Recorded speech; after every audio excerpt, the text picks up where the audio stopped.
আজকাল বিয়ে বাড়িতে গেলে এক ধরনের চিকেনের কাবাবের একটা রেসিপি দেয়, যেটা খেতে খুবই ভালো লাগে। এটার উপরে কোনো ব্রেড ক্রাম্বসের কোটিং থাকে না, কিন্তু ভরপুর চিকেনের কিমায় কাবাবটা তৈরি করা হয়, খেতে খুবই সুস্বাদু। আজকে সেই চিকেন কাবাবের রেসিপিটা আমি আপনাদের সাথে শেয়ার করব। খুব অল্প মশলায় এই রেসিপিটা করেছি, আশা করি সবাই এটা করতে পারবেন। প্রথমেই চিকেন কাবাব করার জন্য আমি এখানে চিকেনের কিমা নিয়েছি। আমি কিন্তু একদম চিকেনের যে পেস্ট কিমাটা আছে সেটা নিয়েছি, ব্লেন্ডারে দিয়ে খুব ভালো করে এটাকে পেস্ট করে নিয়েছি। আপনারা চিকেনের যে বুকের মাংস আছে হাড় ছাড়া, সেটাতে ব্লেন্ডারে দিয়ে খুব সুন্দর করে মিহি পেস্টের মতো করে নিয়েছি। আর এখানে 2-3টা আলু সিদ্ধ করে সেই আলুর পেস্টও আমি দিয়ে দিচ্ছি।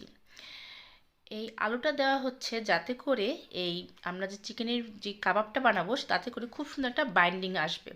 অর্থাৎ বাইন্ডিংয়ের জন্য আমরা আলুটা ব্যবহার করছি। আলুটা খুব বেশি দিতে যাবেন না, চিকেনের পরিমাণ বেশি থাকবে আর আলুর পরিমাণ কম দেবেন।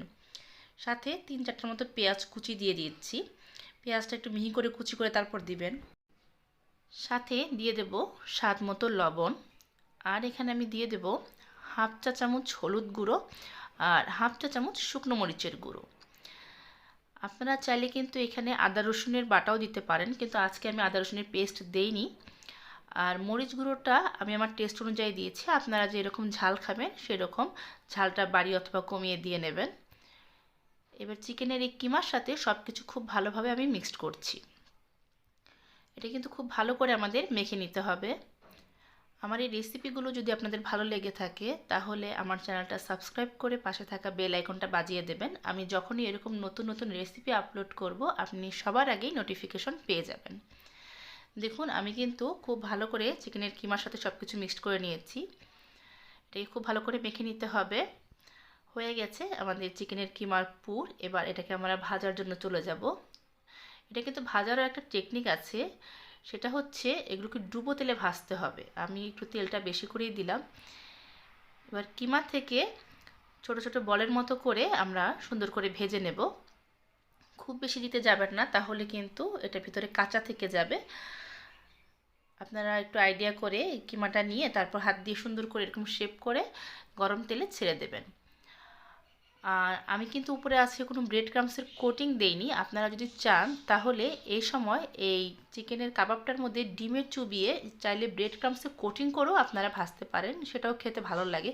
তবে বিয়ে বাড়িতে আমি দেখেছি এই চিকেনের কাবাবে কোনো প্রকারের ব্রেড ক্রাম্বসের কোটিং দেয় না, তারা ব্রেড ক্রাম্বসের কোটিং ছাড়াই এটা এভাবে ভেজে থাকে, সেটা খেতে খুবই ভালো লাগে। দেখুন তেলে দেওয়ার সাথে সাথেই কিন্তু কী সুন্দর ফুলে উঠেছে। আমরা কিন্তু চুলার আঁচটাকে মাঝারিতে করে এটা ভেজে নেব।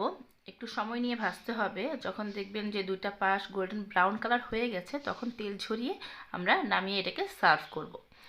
কিন্তু একটু সময় নিয়ে ভাজবেন, তাহলে কিন্তু ভিতর থেকেও খুব ভালোভাবে সুসিদ্ধ হবে, আবার জিনিসটা ভিতরে কাঁচাও থাকবে না, অনেকটা ফ্লাফি হবে, খেতেও ভালো লাগবে। আর যদি চুলার আঁচটা বাড়িয়ে দিয়ে ভাজেন তাহলে কিন্তু উপরে গোল্ডেন কালার ঠিকই চলে আসবে, কিন্তু ভিতরে কিন্তু কাঁচা থেকে যাবে। দেখুন আমি কত সুন্দর করে এগুলোকে ভেজে নিচ্ছি, এবং বিশ্বাস করুন ভিউয়ার্স, এটা কিন্তু পোলাওয়ের সাথে খেতে খুবই ভালো লাগে। আবার বিকেলবেলা চা অথবা কফির সাথেও আপনারা এটাকে সার্ভ করতে পারবেন। বড়রা তো এই রেসিপিটা পছন্দ করবেনই, বাচ্চারাও খুবই পছন্দ করবে। বানানো খুবই সহজ, আমি কোনো বাড়তি কোনো মশলা ব্যবহার করিনি, ঘরে থাকা মশলা দিয়েই আমি এই রেসিপিটা করেছি। আশা করি যে কেউ খুব সহজে বাসায় তৈরি করে নিতে পারবেন।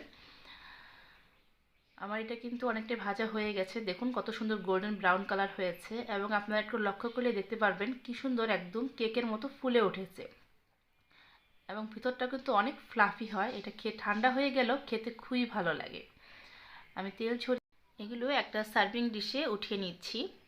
হয়ে গেল আমার ঘরে তৈরি বিয়েবাড়ির চিকেন কাবাব। আশা করি আজকের এই রেসিপিটা আপনাদের ভালো লেগেছে। আমি আবার ফিরবো আরেকটা নতুন রেসিপি নিয়ে। সে পর্যন্ত আশা করি সবাই ভালো থাকবেন। ভিডিওটি দেখার জন্য ধন্যবাদ।